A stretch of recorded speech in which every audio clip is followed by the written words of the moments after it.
কাৰণ আপোনালোকে সকলোৱে জানে যে 1959 চনৰ পৰা 1985 চনলৈ ৰাজ্যখনত বিদেশী নাগৰিক বহিষ্কাৰৰ দাবীত যি গণ আন্দোলন হৈছিল, গণ আন্দোলনৰ ফলশ্ৰুতিত এখন চুক্তি হৈছিল।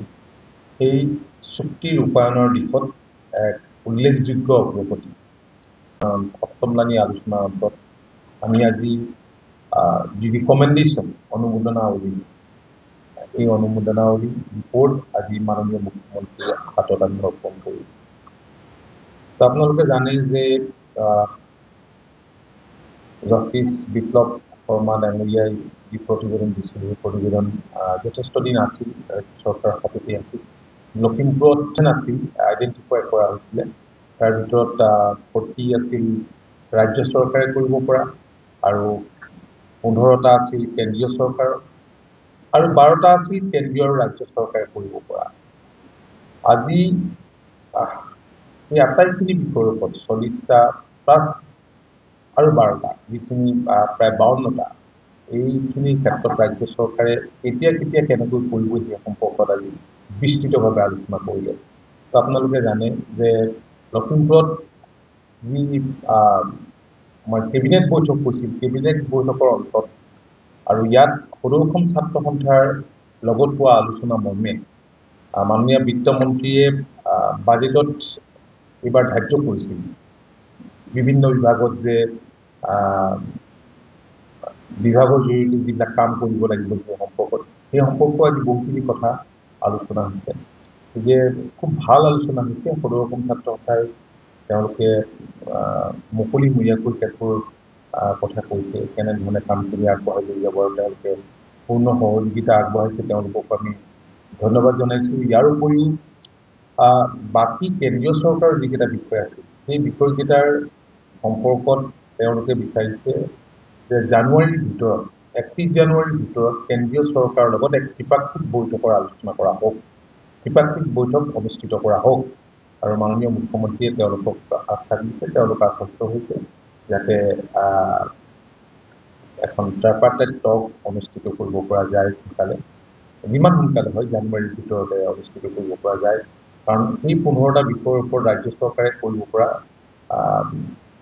কোনো তেনেধৰণৰ অপৰচুনিটি নাই।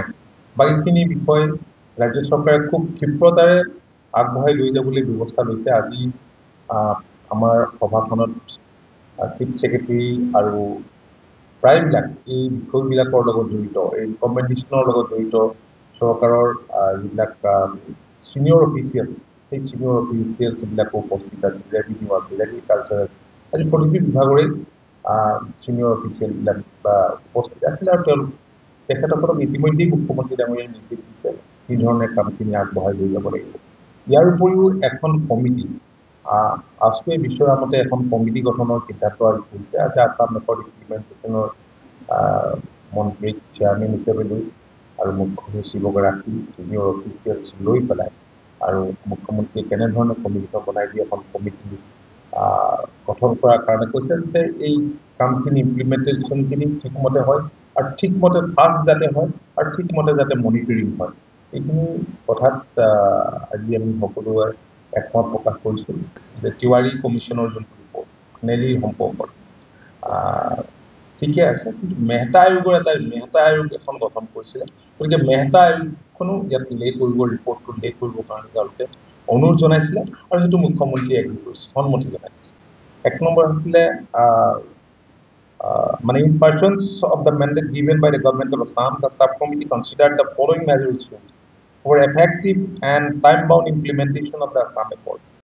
Foreigners issue +5, detection, deletion and deportation of foreigners, functioning and strengthening of foreigners tribunals, deportation arrangement and bilateral engagement with Bangladesh.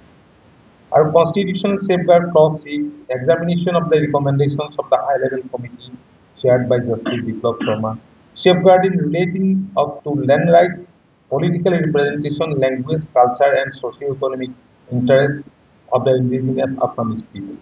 Economic development clause 7, all-round economic development of Assam so as to improve the standard of living of the people with focus on agriculture, industry, infrastructure and natural resources.